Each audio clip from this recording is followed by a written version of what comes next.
And we're back. This is Hook and Ladder. This is week 14, championship weekend, and we have a lot to discuss on this episode. It was a great championship weekend. It was indeed. Chaos. Chaos indeed. Definitely some chaos. Definitely some chaos.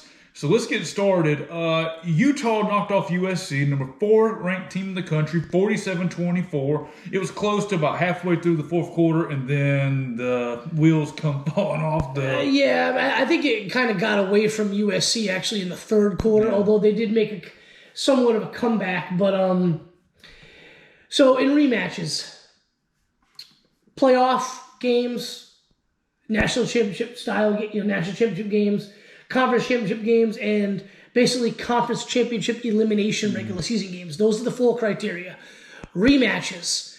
The winner of the first game is 2-7 in rematches. The only 2 wins are Utah. Last year against Oregon, this year against USC. Every other instance, the team that won the first lost the second. So I was kind of looking at that, thinking USC was going to win. Yeah.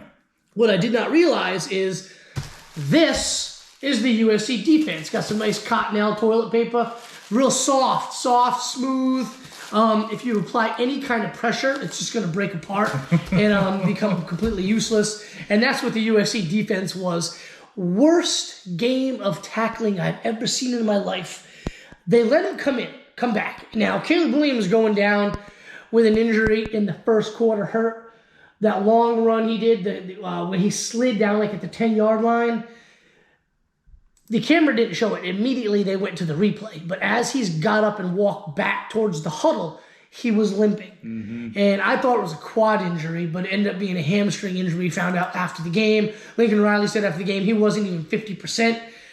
Utah saw that and was basically pinned their ears back and came at him. He got sacked a bunch of times afterwards.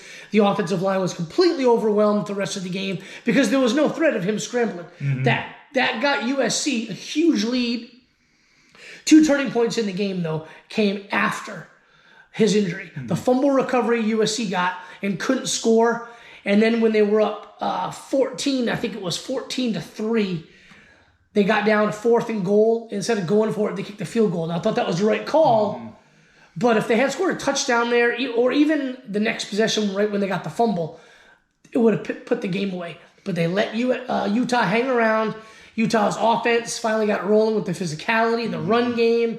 Cam Rising's awesome. They got 2 really good running backs. The wide receivers are pretty good. That tight end, Kincaid. I know Brock Bowers is damn good. And Myers for Notre Dame. Mm-hmm. That kid is phenomenal. Once they got him going in that soft zone, 6-7 yards behind after the line of scrimmage, just kind of turning around for some curl routes. As soon as he catches the football, they're on him, but he falls forward for like another 2-3 yards. So it's 3rd and 7, 3rd and 8, and that guy's getting first down after first down after first down. Yeah. Huge game for Utah. Once again, their physicality in the Pac-12 is dominant. Mm-hmm. So really happy for them. And USC losing opened the door for Ohio State, which I've got opinions on that we'll probably get to when we do our playoff. Right. But look, the way USC's defense played, they don't deserve.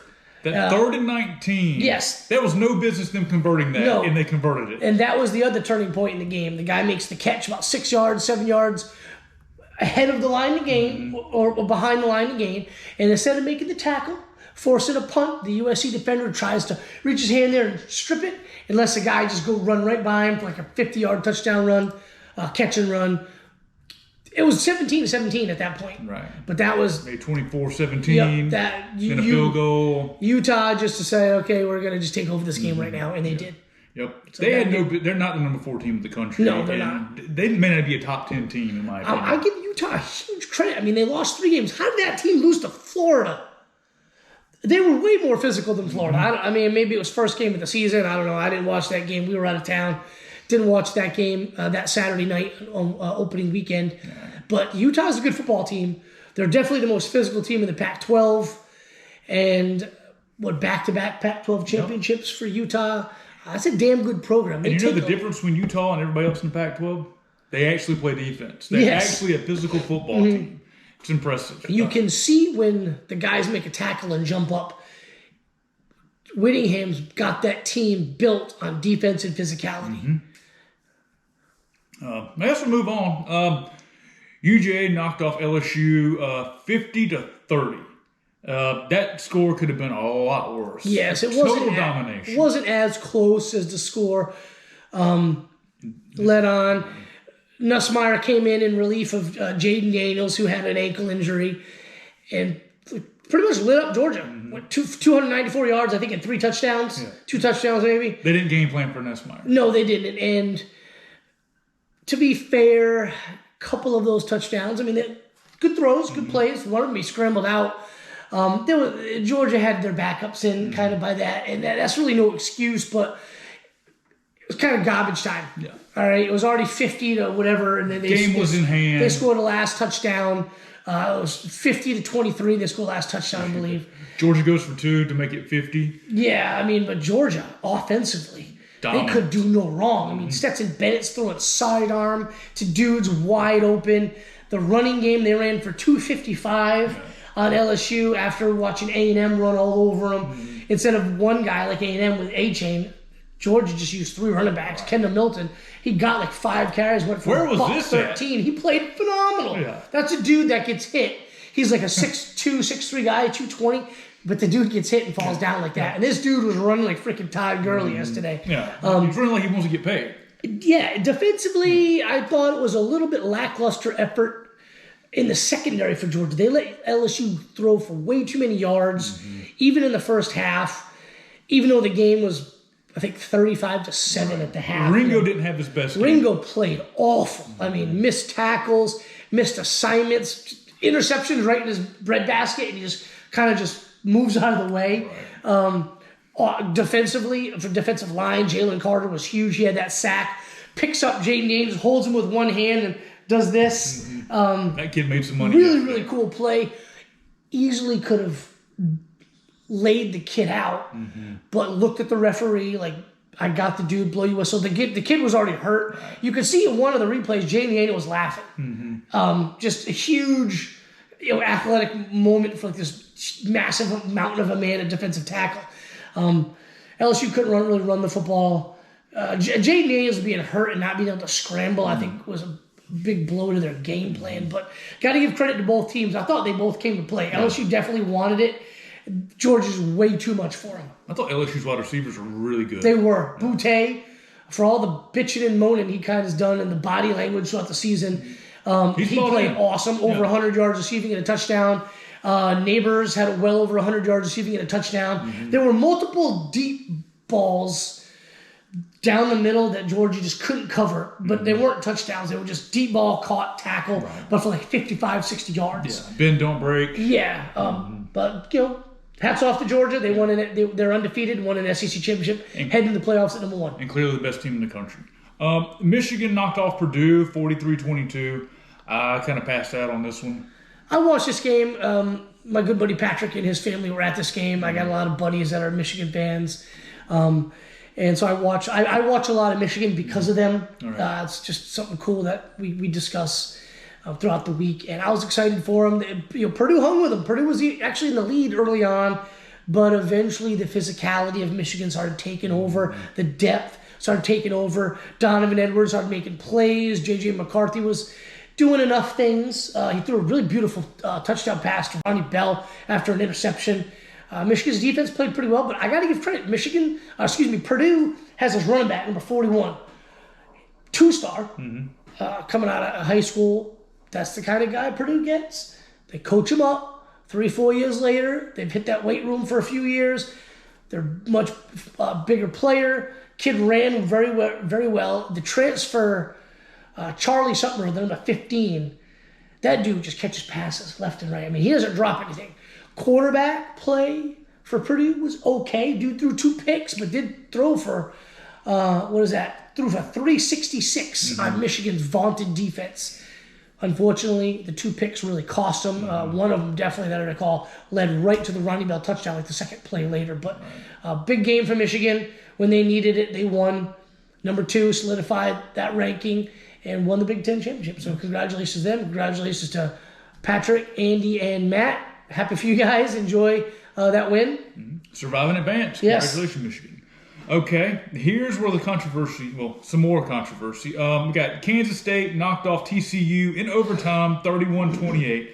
Max Duggan looked great at times, but I guess the thing that bothered me about this game was you had, short yardage, third and fourth down, you didn't give it to Max to make the play.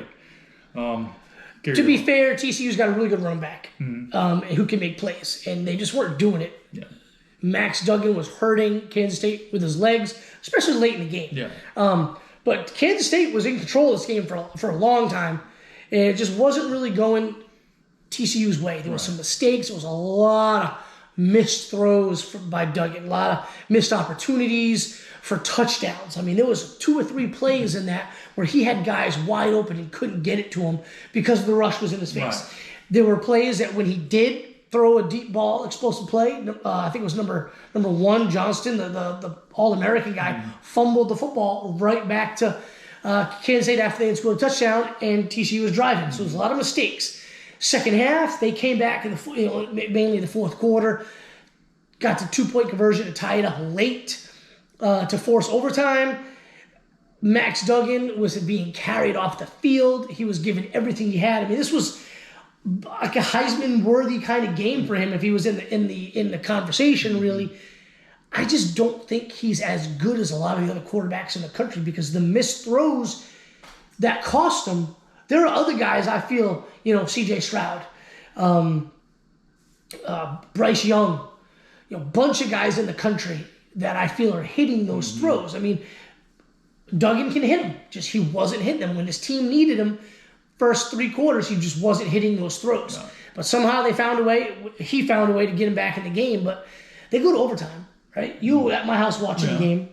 They go to overtime, they get it down there, they can't punch it in a goal situation and go 4th down, overtime. They go for the touchdown.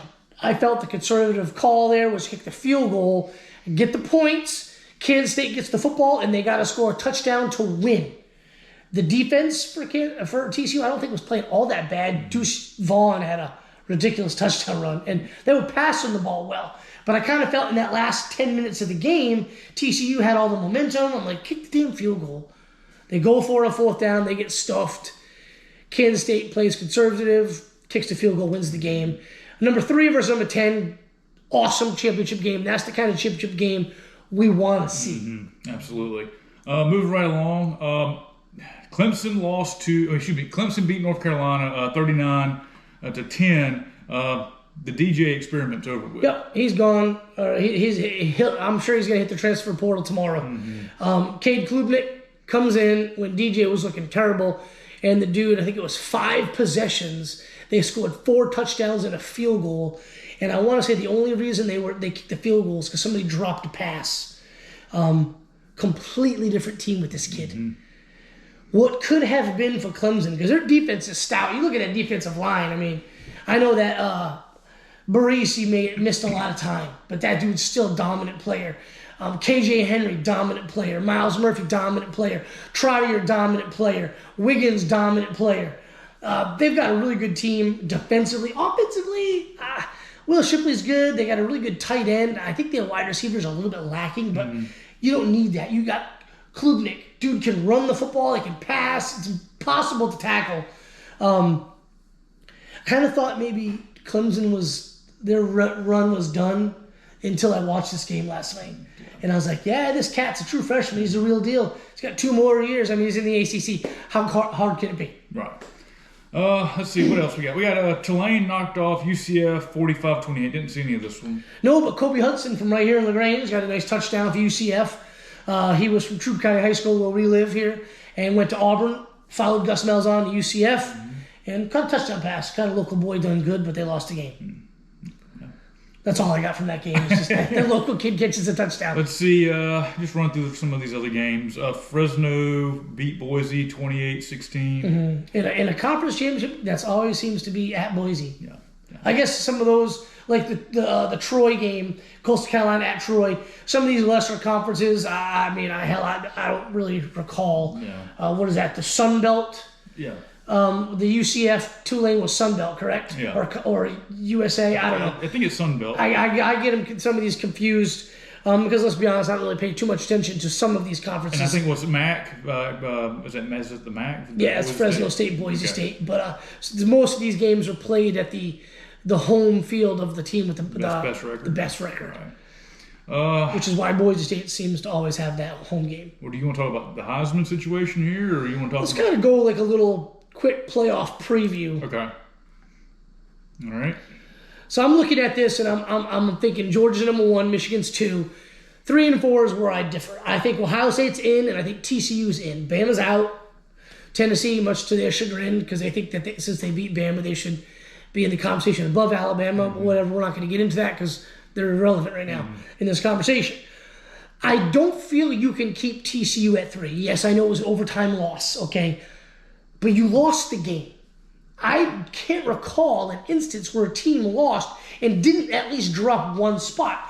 Last year, Georgia lost the SEC championship. Number 1, Georgia, against number 2, Alabama, and I think Georgia dropped to 3. Mm-hmm. Yes, they kind of got blown out. So did Ohio State, and they got blown out at home. Mm-hmm. I personally feel like it's Georgia, Ohio State, Michigan, TCU. Those 4 teams are in. The order, I feel that you can't not punish a team for losing. You can keep them in the playoff, but you got to punish them. Look, they lost a game, right? I get it. They were 12-0 going to the conference championship. Ohio State didn't have to do that. I'm not talking shit about Ohio State here. They sat home. They've been practicing, okay? They've been being ready as it was supposed to do. You got to drop TCU to 4 because they lost. Ohio State's resume. They lost 1 game to their arch rival, who's the number 2 team in the country right now. Not a bad resume. They beat Penn State pretty good. Scroll down and see what Penn State's ranked right now. Penn State's ranked 11. They're going to be higher because they'll be a top 10 team. Yeah, because I think USC is going to drop down. So is LSU. They're going to be a top 10 team. That's a top 10 win. Well, they're 10 over here in the yeah. I mean, so yeah, you can look. The committee's done it before with moving teams around the week before conference championship week and after conference championship week. I can see them moving Ohio State to 3. Right now, do they want an Ohio State rematch right away? It seems on Twitter right now, the Ohio State and Michigan fans don't really want to play each other.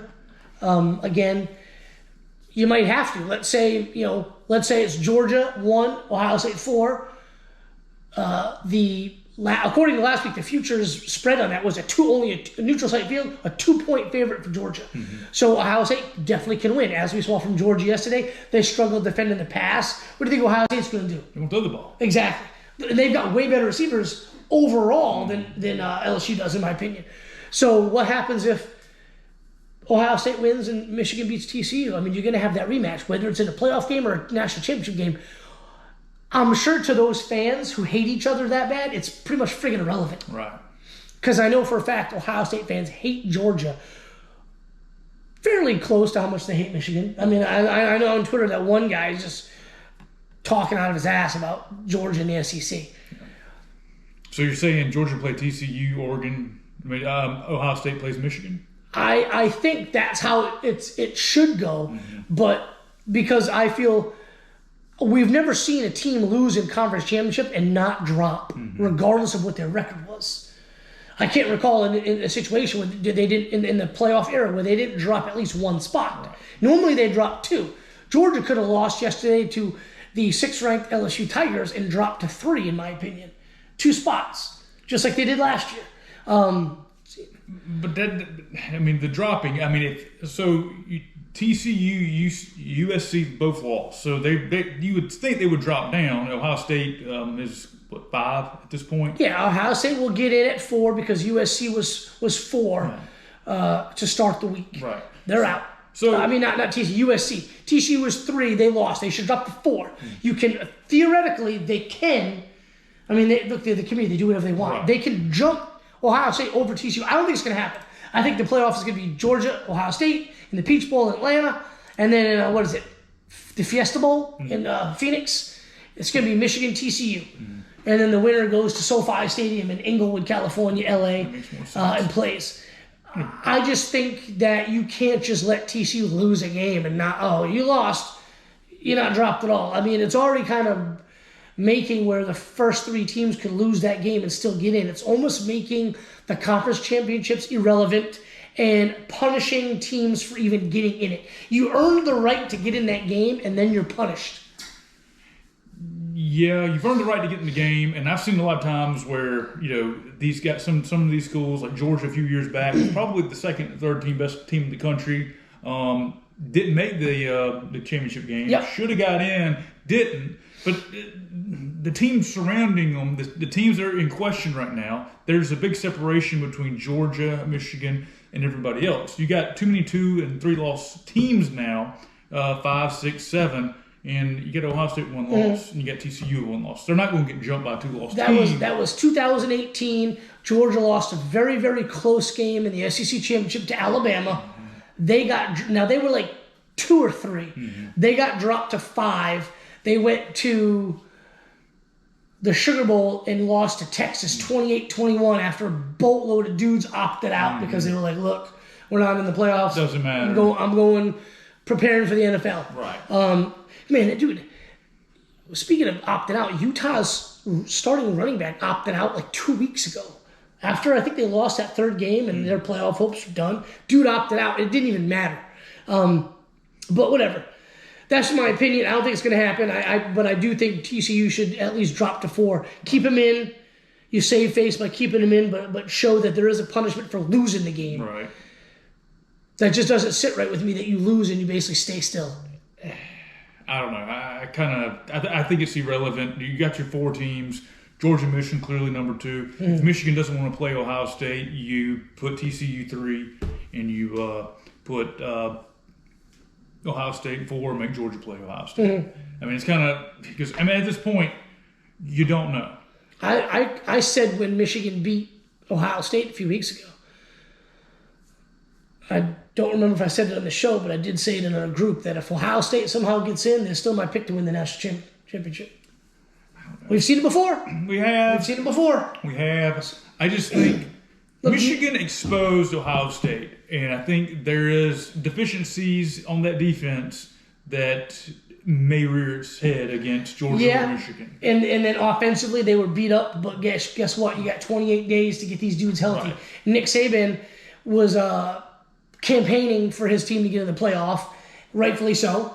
Coaches should do that. I don't know why fans get so upset that these guys are campaigning to get their team in the playoffs. When you're on the bubble like that, absolutely. And he had a good point, Their losses were both on the road to highly ranked teams by just a couple of points. Don't lose to Tennessee. Exactly. And this is not even a discussion. But he did have a good point where he said, to me, the point was now they're healthy. They lost those games in the middle of the season when they were beat up. Bryce Young was hurt. But now they're healthy. And his excellent point was, what teams in this top 4 would be favored against Alabama if they played? If they're not favored, then he said then Alabama's got to be the better team. I don't think Alabama's getting in. I don't think they deserve to be in. That's a good point. Because I think they'd be favored against probably 3 of the 4 playoff teams. I agree. So, but don't lose. They're not going to put a 2-loss team over a 1-loss team in this deal. That's why if Clemson would have not shit the bed last week, South Carolina, they probably would have made it in. Yep. Especially with the way Klubnik played yesterday. Committee would have loved that. Revitalized Clemson. Great defense, and now they got an offense to go with it this year. ACC champion, 1 loss would get in over Ohio State. It's been a crazy season because teams like that can't get it done. Clemson couldn't get it done. USC couldn't get it done. There were plenty of opportunities for teams to seize the moment and get in. Guarantee you, the committee wants USC in the playoff. It's good for college football. It's good for college football that TCU is going to get in the playoff. It's good for college football that Georgia and Michigan are back into prominence. The playoffs are a ratings monster. But let's face facts. Teams are kind of sick and tired of seeing Alabama in there every year. Not teams, fans rather. Right. Alabama's awesome. Yep. I still think Alabama possibly could win the national championship if they got in. But They don't deserve to be in, and nor are they one of the 4 best teams, in my opinion. I'm of the school of thought, we can kind of end on this, that it's a mix. The playoffs committee is always saying deserving and best and deserving, kind of going back and forth. I kind of feel that it's a good mixture of both. Mm-hmm. Did you earn it on the field? And that goes both ways. Are you deserving and are you a great team? I think the 4 teams that they're going to put in this in about, 10 minutes are going to be the 4 best and most deserving teams. Well, you want to talk about the Heisman possibilities real quick? Sure. So everything's kind of up in the air. I have a projection here from, this is ESPN. This was from the other day. They have Caleb Williams was number 1, Dugan 2, C.J. Stroud, Bijan Robinson, and Stetson. Of the 5 guys that I just mentioned, Stetson's the only one who played out and performed and was the difference maker. One of the difference makers yesterday. Do we think he actually has a chance to win the Heisman? I think he's going to get a couple first-place votes. I didn't think that yesterday. I do believe that today. Yeah, I mean, honestly, I think it's probably a 2-team race between Caleb Williams and C.J. Stroud. Caleb Williams, what he did for Notre Dame is probably at the forefront of the voters' mind. Mm-hmm. What he did in the first quarter Friday night is in the forefront of the voters' minds. They know he got hurt and was a different player. They're not going to take that away from him. Right. C.J. Stroud's played very well all year. Didn't have a great game against Michigan. Didn't have a bad game against Michigan. No. I thought he was my front runner all year long. But I think what the voters are going to do with L.A. and USC, I think it's Caleb's to lose, but also what Max Duggan did yesterday, getting his team back in it, playing like he did. He's right up there as well. I don't know. I still think it's going to be Caleb Williams. I don't know. I think Stetson's going to get some first place votes. I believe Max is going to get some first place votes, and I believe Caleb's going to get some first place votes. I don't know about C.J. Stroud. C.J. Stroud might be one of those guys. Like, you remember the year I think it was Tom Glavine won a Cy Young. He only got a couple of first place votes, but like they did the average thing, and he got like a crap ton of the second place votes, and he ended up winning the thing. That would be like what C.J. Stroud is. Unfortunately for him, because I do think he's probably the best quarterback in the country right now, should be the first quarterback taken in the draft. I think he kind of got overlooked this year, especially after last week what Caleb did against Notre Dame. I think there were so many good quarterbacks, but nobody really separated themselves this season. How many Heisman Trophy winners has USC had? There's a reason why they've had so many. And there's been a couple of them in recent memory that I don't think should have got it. But it's that LA thing. Same reason why the committee wants to use USC in the playoff. It's not going to happen, obviously. But they were hoping USC would beat Utah. So I think it's Caleb's to lose. The Heisman Trophy to me has kind of lost a lot of its luster. Well, it's become a quarterback-driven award. You're not going to see these special guys like the Desmond Howards win again, I don't think, unless the game changes a little bit. Yeah, I mean, Devonta Smith for Alabama was an outlier as at a wideout. It's basically QBs and running backs. Right. You got to have crazy stats. I personally would love to see guys like Will Anderson, last year win the damn thing or something like that. I mean, I know Bryce Young was amazing, but to me, Will Anderson was the most dominant player in football. And then the guys at College Game Day agreed with me, and they also said Jordan Davis for Georgia last year, dominating player in college football. Just because they play on the other side of the football, why are they excluded from this? But whatever. Yeah. It's the Heisman doesn't mean to me what it used to, really. But I think this award's up for grabs. I think there's a lot of people shaking their heads this morning like, I don't know what to do. But I guess that concludes this week's episode. It's been a great season. It has been, and Dogs on top. And I don't know. We still got some more football to discuss here in a few weeks. So yes. Bowl season's here. That stuff's going to be announced today. Yep. And you guys have a great week. I love bowl season. Yeah. You guys have a great week. We'll see you later. See it. Ugh.